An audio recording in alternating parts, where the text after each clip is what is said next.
Jesus came to be the light. So naparito ang Panginoon para siya ay magliwanag, maging liwanag ng buhay po natin. Hango po yan sa John chapter 12 verse 46 po. Na kung saan, kung titingnan po natin, tatanungin ko po kayo, saan po ba nagmumula ang liwanag na po ito?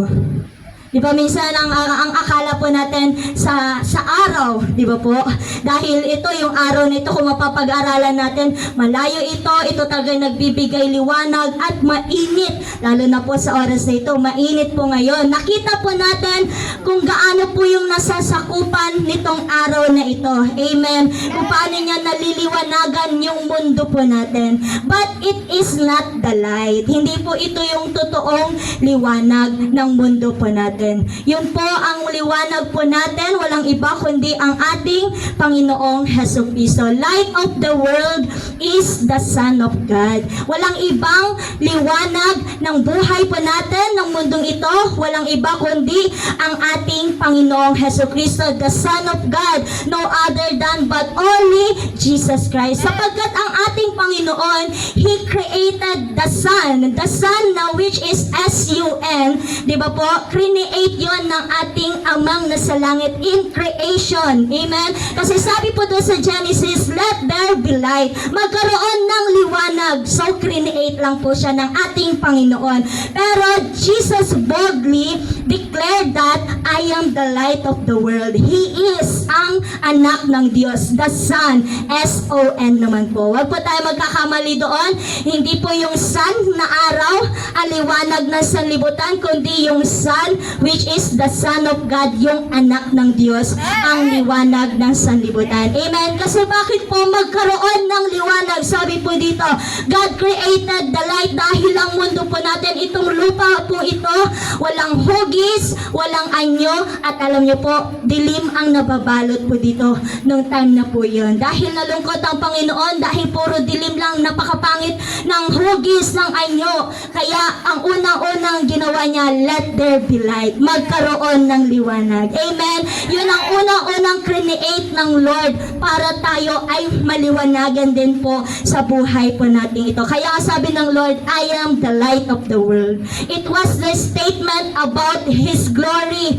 Yung kaningningan ng ating Panginoon, at more than that, yung kaningningan ng Panginoon, higit pa yan yung liwanag ng ating Panginoong Hesukristo. Kaya sabi dito sa una, Jesus the light.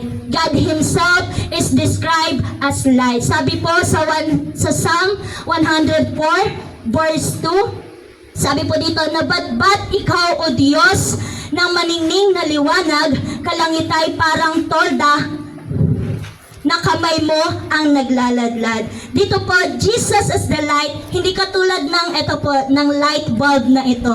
Di ba ang light bulb, ang ilaw na ito, napupundi. Amen? Napapalitan po yan, nasisira din po yan. Pero ang ating Panginoon, He is more than that. Sabi nga doon, yung glory ng Panginoon, more than that, yung kanyang glory, ang kanyang liwanag.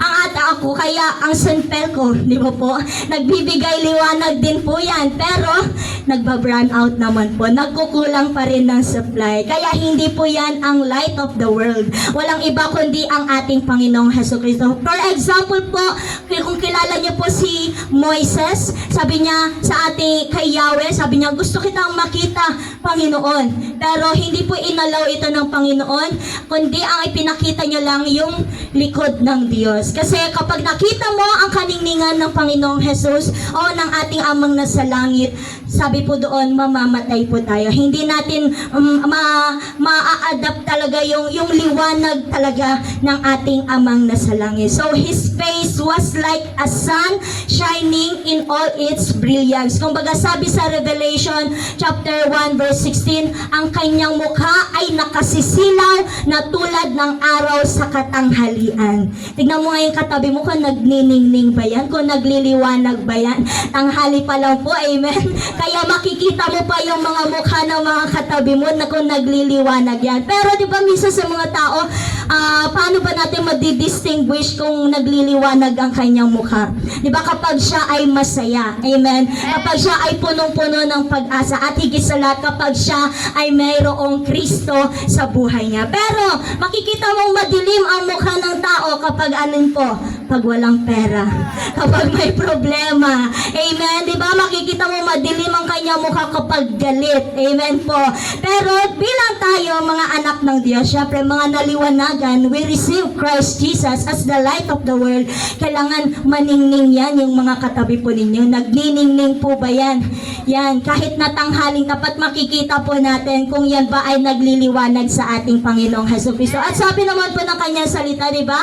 At mahalaga din po, kaya nga po pinag-aakay po tayo ng mga kaluluwa. Kasi sabi po sa Daniel chapter 12 na kung saan kapag tayo nagdadala ng mga kaluluwa pagdating sa ating Panginoong Jesucristo, tayo ay parang maningning na tala sa kalangitan. Amen?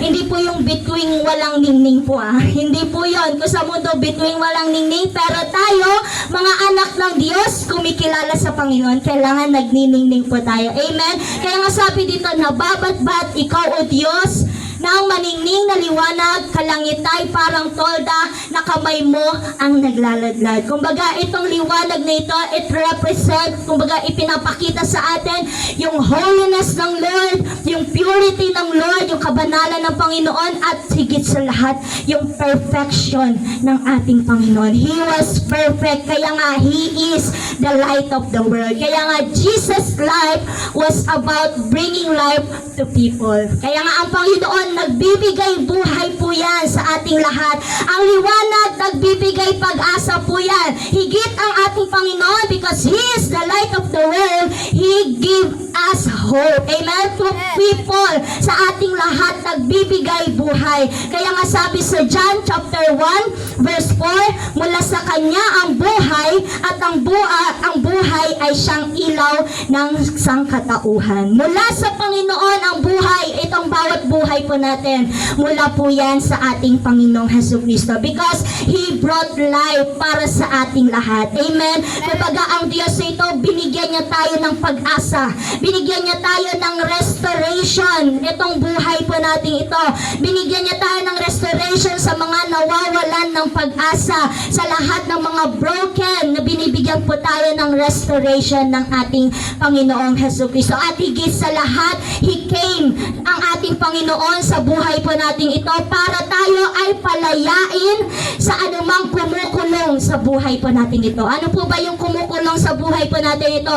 Karamdaman? Ano pa po? Yung kawalan po sa buhay po natin? Yung nag-iisa ka? Yung being outcast ka dito sa mundong ito? Na feeling mo na ikaw walang nagmamahal sa iyo?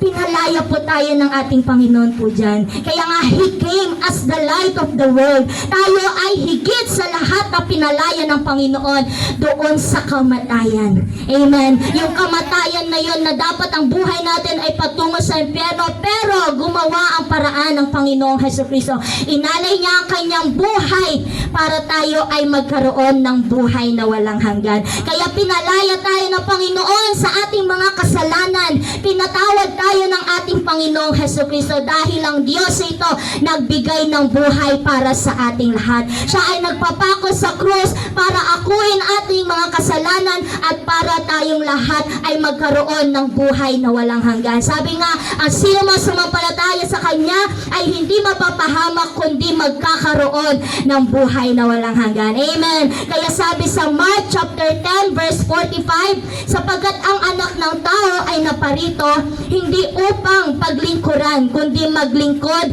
at ibigay ang kanyang buhay sa ikatutubos ng marami. So ang Panginoon naparito siya para hindi siya ang paglingkuran kundi siya ay naglingkod sa ating lahat para sa ikatutubos ng marami. Yan kapatid, yung buhay mo ngayon, merong meaning yan, yung buhay mo yan, meron yung purpose dahil ang Panginoon binigyan ka ng buhay na walang hanggan. Amen. Yung buhay po natin ito, bawat buhay po natin, tinubos ng ating Panginoong Jesucristo sapagkat ang Diyos, binaba niya yung sarili niya. Pero minsan ang tao nakakalimot sa Panginoon. Amen? Nakakalimutan nila kung sino talaga yung tumubos sa bawat kasalanan ng maraming tao. Nakakalimot tayo, dapat nga po ganitong gawain. Dapat nangunguna po tayo pagdating sa gawain ng ating Panginoon. Kung sa ayuda nga po, di ba, nangunguna po tayo. Dahil meron tayong matatanggap doon na ano po, di ba, mga bigas, mga pagkain. Nangunguna po tayo doon, di ba po, dahil meron tayong magigain. Pero pagdating sa Panginoon, sa ganitong gawain, tayo-tayo lang din po. Ito dapat yung mga pinangungunahan ng mga tao. Dapat dito tayo nagkakandara pa. Kumbaga dito dapat tayo napupuno. Amen. Hindi yung sa mga ayuda. Dapat tayo napupuno dahil ang higit sa lahat na pinag-aaralan natin, tinatanggap natin dito, which is Jesus Christ, the eternal life. Amen. Kung yung sa ayuda tinatanggap natin, panandalian lang po yun. Saglit lang, isasain mo lang yun ng ilang araw, tapos ubos na. Wala na po, di ba? Ang kasunod nun, next year na po. Pero ang ating Panginoong Hesukristo na hindi pinipilahan ng maraming tao, alam niyo po, ang hatid ng Panginoon, buhay na walang hanggan, buhay dito, at pagdating ng araw, buhay sa kalangitan ng ating Panginoong Jesus. Amen?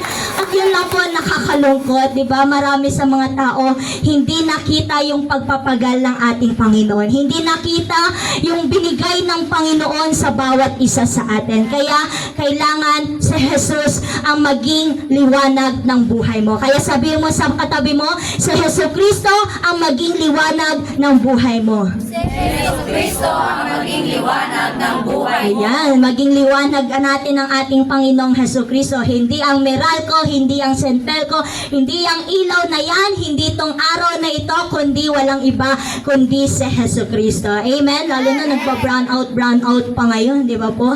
Basta may Jesus ka, di ba? Hindi ka magagalit kahit mag-brown out, magliliwanag pa rin yan. Amen? So, ikalawa naman po, the light effect on us. Ano kaya yung nagiging effect nito sa bawat isa sa atin? So, one effect is that the light can be repulsive. Ano po ba ito? Ito daw pong light na ito, nagiging effect daw yan sa bawat isa sa atin na repulsive, na kung saan hindi po ginugusto ng maraming tao. Hindi po siya, kumbaga nadidisgust po siya, kumbaga nilalayuan niya itong liwanag na ito. Katulad po nitong babaeng nahuli sa pangangalo niya. Di ba, dinala siya sa ating Panginoong Hesukristo, dinala siya ng mga pariseyo sa harapan ng ating Panginoong Hesukristo. At sabi niya, nahuli namin itong babae ito, nangangalon niya siya. Ano po dapat ang gawin po namin sa kanya? At sabi ng Panginoon, habang sumusulat siya sa lupa, bumato ang sinumang walang may sala. So minsan tayo, di ba, ganun po tayo, nilalayuan po natin kung sino man po yung mga nagkakaroon ng pagkakasala. Nilalayuan po natin kung sino man po yung mga outcast dito sa mundong ito. Pero sabi ng Panginoon, bumato ang sino mang walang pagkakasala. Pero ang ginawa ng mga Pariseo na ito, tumalikod sila. Yung mga eskriba na ito, tumalikod sila. Dahil lahat naman po tayo ay nagkasala pagdating sa harapan ng ating Panginoong Jesus. At alam niyo po, yung mga Pariseo, mga eskriba, ayaw nila ng liwanag. Sino po dito yung ayaw ng liwanag? Gusto sa dilim. Wala naman po, di ba? Gusto natin nga maliwanag ang buhay. Maliwanag ang bahay. Amen? Wala naman pong gusto ng madilim. Ni maski nga po yung may mga kapansanan, yung mga bulag po, di ba? Gusto nilang makakita, di ba po? Gusto nilang makakita kahit man lang konting liwanag. Ganun po yung nararamdaman nila kasi napakahirap nang wala pong liwanag ang buhay po natin. Pikit niyo po yung mga mata po ninyo. Ayan, katulad po na sinabi sa amin, Pastor, pikit niyo po yung mga mata po ninyo. Di ba po, pag pinikit niyo yan, wala kayong makikita. Amen. Pag pinikit niyo yan, wala po kayong makikita. Sige po, dilat na po natin. At pag dinilat niyo yan, di ba, maliwanag naman po. So, kailangan po na ang Diyos ang maging liwanag po natin. At huwag po natin ito tatanggihan, ang liwanag na nagmumula sa ating Panginoong Hesukristo. Kaya nga, the light come to us. Di ba, naparito itong liwanag na ito sa mundo natin, pero maraming mga tao mas minamahal yung kadiliman. Instead na yung liwanag, ang kailangan kailangan maghari sa buhay po natin. Pero ano po ang naghahari sa bawat buhay ng mga tao? Yung mga masasamang gawa dito po sa mundong ito. Nandito na nga ang Panginoon. Sabi niya, naparito ako upang bigyan kayo ng buhay, isang buhay na ganap at kasiyasiya. Pero ang maraming tao mas pinipili doon sa dilim. Mas pinipili doon sa masasamang pamumuhay. Doon sa mga evil deeds na iyon. At alam niyo po, ito po yung hatol ng Panginoon sa bawat isa sa atin. Andiyan na yung pag-asa, andiyan na yung liwanag na nagpumula sa ating Panginoon. Andiyan na yung buhay na walang hanggan. Pero minsan ang maraming tao tinatalikuran ng Diyos. Yan nga po, nagiging repulsive siya. Kumbaga, yan yung nagiging effect sa maraming tao. Maliwanag na sinasabi sa atin na naparito ang anak ng Diyos para tayo ay bigyan ng liwanag. Pero ang mga tao, pilit na tinatalikuran ang ating Panginoong Hesukristo. Marami sa mga tao nire-reject ang Lord. Kaya minsan mahirap mag-akay ng mga kaluluwa kasi nire-reject nila ang ating Panginoon. Pero hindi po dapat tayo magsasawa doon. Dahil tayo ay naliwanagan na ng ating Panginoon, kaya dapat naman tayo magbigay ng liwanag sa bawat isa. Amen? Kaya nga sabi niya sa John chapter 10 verse 11, ako ang mabuting pastor. Sabi niya doon sa John chapter 10, 11, ako ang mabuting pastor, kung paano ay sabi po dito, inialay ng mabuting pastol ang kanyang buhay para sa mga tupa. Sino po ba itong mabuting pastol na ito? Walang iba kundi ang ating Panginoong Hesukristo. Sabi niya, inialay niya ang kanyang buhay para sa kanyang mga tupa. Ang mga tupa na po yun, walang iba kundi tayong lahat. Amen? Pero po ba nakita kayo, mamamatay na ang isang tao pero nire-refuse niya pa rin yung doktor? Meron po bang ganun? Di ba wala po? Siyempre, o kaya yung merong karamdaman, tapos ayaw pumunta sa hospital. Sa tingin niyo po ba gagaling po siya? Hindi po. O kaya merong isang nagugutom na tao, tapos bibigyan mo ng tinapay pero tinatanggihan niya. Sa tingin niyo po, maiibsan po ba yung kagutuman niya? Hindi po, di ba? O di po, katulad din po sa ating Panginoong Hesukristo. Sinasabi ng Lord, ito na yung buhay na walang hanggan. Ito na yung buhay na binibigay ko sa iyo. Pero minsan, tinatanggihan pa natin ang ating Panginoong Hesukristo. Nire-reject pa rin natin ang ating Panginoon. Paano ka magkakaroon ng buhay? Paano tayo magkakaroon ng buhay sa kalangitan ng Lord? Kung mismo yung nagbibigay ng buhay, walang iba kundi sa Hesukristo, tinatanggihan po natin. Amen? Napakasimple lamang po.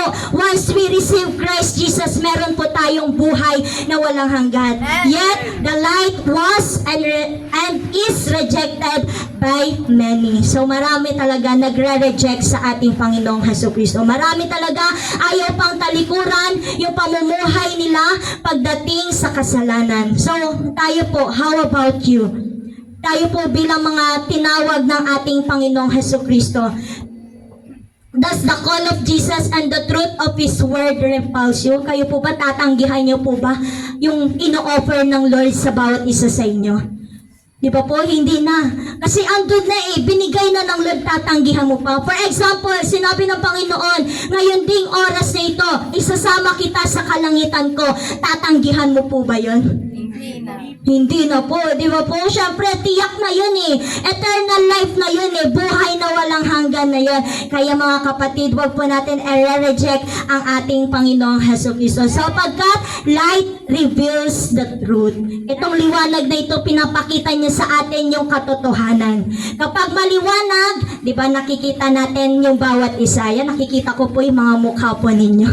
Nakikita ko kung ano yung nandito sa paligid na ito dahil maliwanag. Pero kapag madilim, di ba po, wala po tayong makita-kita. Amen? Mangangapa ka dahil wala kang makita. So, light reveals truth. It reveals truth about ourselves. Maging sa atin, sa buhay po natin ito. Yung liwanag na ito, once we receive Christ Jesus, ipapakita sa atin yung katotohanan which is nandito po sa Biblia. Sapagkat ito pong salita ng Diyos ay katotohanan na nagmumula sa ating Panginoon. Because we are sinner. and we need a Savior. Amen. Tayo ay makasalanan at kailangan natin itong tagapagligtas na ito. Walang iba kundi si Hesus Kristo. Tayo ay makasalanan, kailangan natin itong Diyos na ito na naglilinis ng ating mga kasalanan. Because light reveals truth about Christ Himself.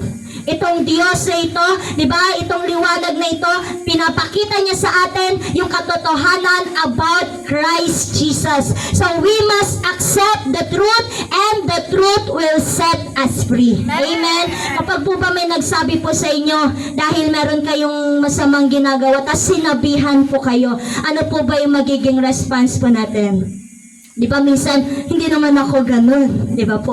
Marami sa atin, kapag nasabi na sa atin ang katotohanan, minsan nagagalit tayo doon sa tao na nagsasabi sa atin ng katotohanan. Pero sabi po doon, we must accept the truth and the truth will set us free. Doon po tayo palalayain sa katotohanan. And once na tayo pinipreach po yung salita ng Diyos, you must receive Christ Jesus, you must accept the truth. At sinabi na Panginoon, talikdan mo ang iyong mga kasalanan at ikaw ay patatawarin ng Panginoon. You must accept the truth. Amen. Dahil lahat naman po tayo ay nagkasala pagdating sa ating Panginoong Hesus Kristo, because light also reveals the truth concerning the way of salvation. Ito yung liwanag na kung saan ipinapakita yung katotohanan para doon sa buhay na walang hanggan, because it is the life na kung saan ay punong-puno na ibinibigay sa atin lahat ng Panginoon. Ito po yung buhay na walang hanggan. Kaya dapat makita natin yung kahalagahan ng Panginoon sa buhay po natin ito, sapagkat sabi ng kanya salita sa John 14:6, Jesus said, I am the way, the truth, and the life. No one comes to the Father except through Him. Ako ang daan, ang katotohanan, at ang buhay. Walang makakapunta sa Ama kundi sa pamamagitan ng ating Panginoong Hesus Kristo. Because eternal life, hindi po yan namamana.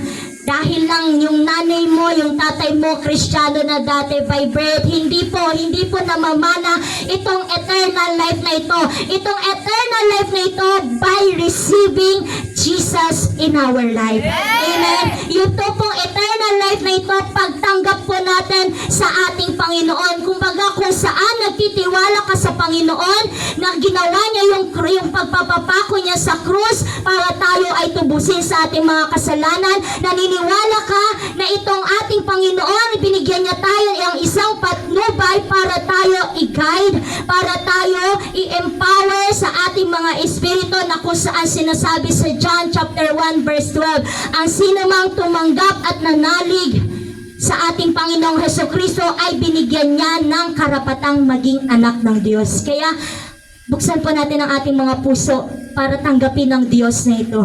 Buksan natin ang ating mga puso para tanggapin ang ating Panginoong Hesus Kristo sa buhay po natin ito.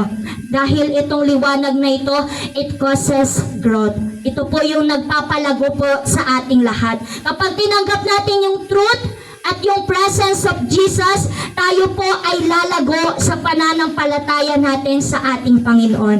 Ang halaman po ba, paano po yan lumalago? Sa pagdilig lang po ba? Sa pagdilig-dilig lang ng tubig, minsan nalulunod po yung halaman, di ba po? Di ba? Lumalago ang isang halaman dahil merong liwanag. Di ba po? Nagmumula po yan sa sunlight, sa araw po. Di ba po? Doon siya lumalago. Tayo namang mga Kristiyano, lumalago po tayo. Amen? Dinidiligan po tayo by the words of God at lumalago po tayo sa pamamagitan ng liwanag ng ating Panginoong Hesus Kristo. Amen. Kaya lalago po tayo kapag tayo tinatanggap natin sa Hesus Kristo, nakikinig tayo ng salita ng Diyos, inuuna natin ang Panginoong Hesus sa buhay po natin ito, sapagkat yung presence ng Lord, it changes us and purify us, sapagkat sabi po ng kanyang salita, lilinisin niya tayo sa pamamagitan ng tubig at ng salita. Amen. Amen. So yun po ang nais ng ating Panginoong Hesus Kristo, lumago po tayo sa ating sa ating pananampalataya sa kanya. Growth comes by being guided by the light of Jesus in us. Kaya Kaya nga sabi sa Psalm chapter 119 verse 105, Your word is a lamp to my feet and a light to my path. So ito po ang salita ng Diyos. Siya po yung tanglaw sa ating daraanan at liwanag, di ba? Sa ating path, kumbaga sa ating daraanan po. So your word is a lamp to my feet and a light to my path. So we must look to Jesus, only Jesus Christ. Amen. Because Jesus is our light. Katulad po ng mga sa Israelita, ginabayan po sila ni Yahweh na kung saan kapag umaga na nandoon po yung pillars of cloud dahil ayaw po silang mainitan yung mga Israelita habang sila ay naglalakbay. At kapag gabi naman dahil madilim, meron po silang pillars of fire. Mayroon pong liwanag kapag gabi po. Sayang po hindi po natin nakita kung ano po yung pillars of cloud at saka pillars of fire. Pero yun po yung nagiging gabay po nila kapag nung time na sila ay naglalakbay. So when Jesus enters our heart, it is no longer I who guides my life, but Jesus leads me. Kayo po ba? Sino na po ba yung nag-guide ng buhay po ninyo? Sino na po ba yung nag-ahari ng buhay po natin? Sino na po ba yung nagli-lead ng buhay po natin? Si Jesucristo na po ba yan?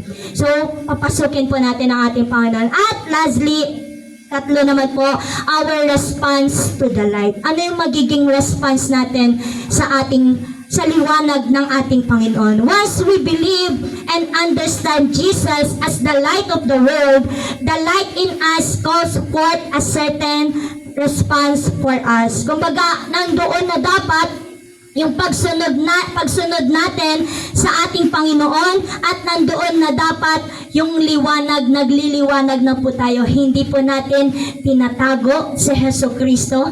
Once ito po, nakarinig po kayo ng salita ng Diyos, hindi yan para sa sarili mo lamang, kundi dapat yan ipinapahayag po natin.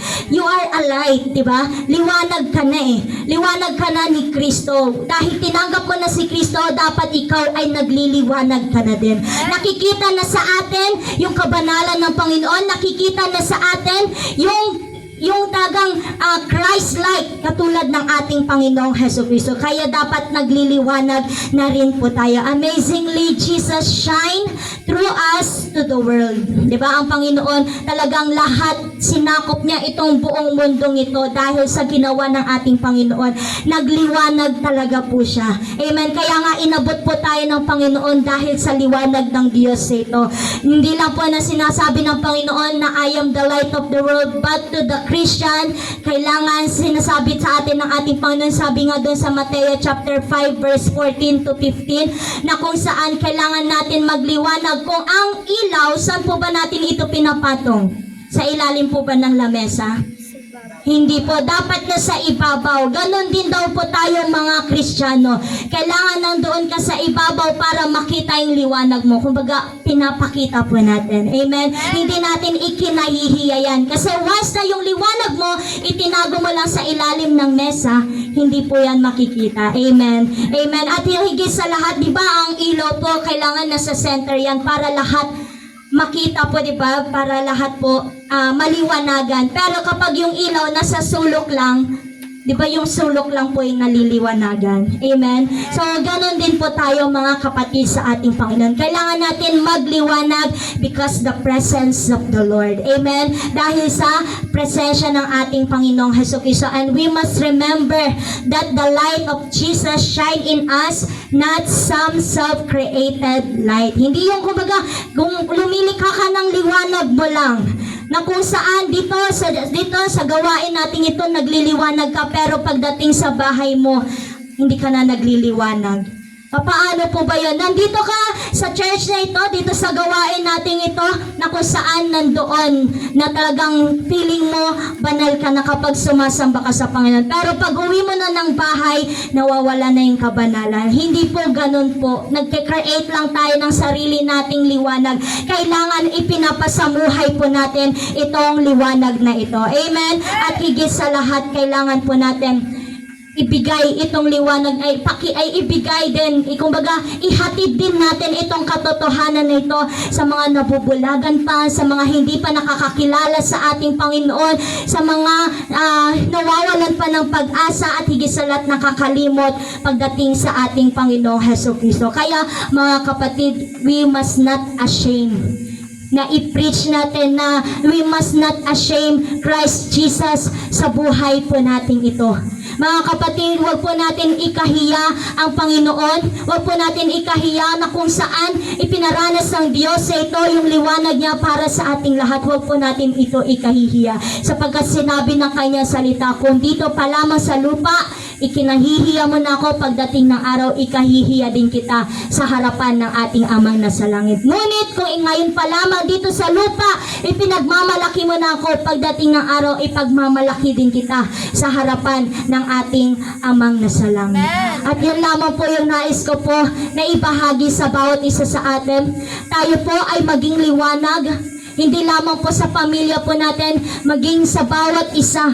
Dito po kung sino man po yung mga nakakasalamuha po natin, maging liwanag po tayo ng bawat isa. So do you have Him in your life? Meron na po ba kayong liwanag na ito na nagmumula sa ating Panginoong Hesukristo? When we follow Him, we have Him. Kapag tayo sumunod, doon po tayo magkakaroon ng liwanag. Meron po tayo ng ating Panginoon. Once we walk in light, we're never content to walk in darkness again. Kapag tayo po lumakad sa liwanag, dapat daw po hindi na tayo lumalakad sa kadiliman. Ano po ba yun? Na kapag tayo ay naliwanagan, dapat tinatanggihan na po natin anumang tukso ng mundong ito, anumang kasalanan sa mundong ito. Although we are imperfect at talagang nagkakasala po tayo, kaya nga merong banal na espiritu na ibinigay sa atin ng Diyos kung saan naghahatid sa atin, ilalayo tayo sa mga masasama at sasabihin sa atin ang katotohanan. Na kapag tayo lumalakad na sa liwanag, dapat hindi na po tayo lumalakad sa dilim. Mga kapatid, sa ating Panginoon, we must accept Christ Jesus. Magliwanag ang ating Panginoong Jesus sa buhay po natin ito. Amen. So inanyayahan ko po ang bawat isa. Tayo po ay magsitayo. Tayong lahat ay magsitayo sa presensya ng ating Panginoon. Pikit po natin ang ating mga mata. At tayo po ay manalangin pagdating sa ating Panginoong Jesus. Hallelujah! Salamat sa iyo, Diyos. Salamat sa iyo sa araw na ito, Panginoon. Lord, maraming manghadlang, Panginoon. Ngunit, Panginoon, ang iyong salita ay patuloy, Panginoon, na ipapahayag, Panginoon, sa lugar na ito, Panginoong Jesus. Lord, alam po namin, Panginoon, you have a purpose sa bawat buhay ng mga anak mo narito, Panginoon. At hindi ito aksidente, Panginoon, kung bakit nandito sila ngayon, O God. At Lord, alam po namin, Panginoon, ikaw ang Diyos na gagamit sa bawat buhay ng mga narito, Panginoon, na sila ay naliwanagan sa iyong mga salita, Panginoon, at ikaw ang Diyos, Panginoon, ang aming ipapahayag. Ikaw ang Diyos ang aming ipagmamalaki, Panginoon, sa marami, O God, Lord, sapagkat ikaw, Panginoon, never mo, Panginoon, ikinahiya, Panginoon, ang iyong pag-alay ng buhay sa krus, O God. At Lord, never mo, Panginoon, ikinahiya ang bawat isa sa amin, Panginoon, even, Panginoon, na kami ay makasalanan sa iyong harapan, O God. Lord, maraming salamat, Panginoon. At Lord, sa oras na ito, hindi ka rin po namin ikahiya, Panginoon. Ikaw pa rin ang Diyos na magliliwanag sa bawat buhay namin ito, Panginoon. Lord, use us, Panginoon, sa marami pang mga tao, Panginoon Jesus. At Lord, maraming salamat, Lord God. Pagpalain mo po ang bawat isa na narito, Panginoong Jesus. Lord, sa lugar na ito, marami ka pang aabutin ng mga kaluluwa, O God. Marami ka pang aabutin, liliwanagin dyan, Panginoon. By your words, O God, marami ka pang katatagpuin, Panginoon, sa lugar na ito, Lord God. At muli, Panginoon, kami nagpapasalamat, Panginoon. Pagpalain mo ang bawat isa sa pag-uwi namin, Panginoon. Ikaw ang Diyos na maitaas, Panginoon, at ikaw ang Diyos na mag-ingat sa bawat isa sa amin, O God. Muli, Panginoon, kami nagpapasalamat sa iyo, mataas sa papurit pagsamba. In Jesus' name, Amen. Praise the Lord. Palakpakan po natin ang ating Panginoon.